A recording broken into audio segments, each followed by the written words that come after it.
ফেসবুকে একই রকম ভাবে ছবি আর কত দিবেন? গার্লফ্রেন্ড বউ বিরক্ত হয় না? ছেলেরা বলতেছে আমরা কি দোষ করলাম ভাই, আমরাও তো ছবি ছাড়ি। দেখেন কিভাবে ভিন্ন রকম ভাবে আপনি ছবি ছাড়তে পারেন।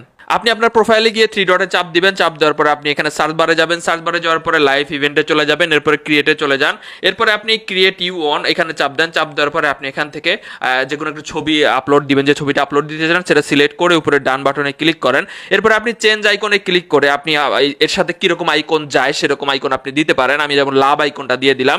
এরপর হচ্ছে ইন্টার টাইটেল, আপনি কি লিখতে চান খুব বড়ভাবে সুন্দরভাবে দেখাবে।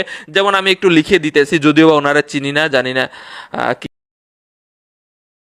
তো এরপরে নিচে আপনি যদি আরো কিছু বিস্তারিত লিখতে চান এখানে লিখতে পারেন, না চাইলে না লিখতে পারেন, এটা আপনার একান্ত ব্যক্তিগত ব্যাপার। আপনার যদি অনেক বেশি লেখা থাকে তার সম্পর্কে আপনি এখানে নিচে লিখে দিতে পারেন। উপরে নেক্সট বাটনে ক্লিক করেন এবং শেয়ার করে দেন, দেখবেন যে আপনার এখানে খুব সুন্দরভাবে ছবিটা পোস্ট হয়ে গেছে এবং দেখতে অসাধারণ লাগতেছে এবং আনকমন লাগতেছে।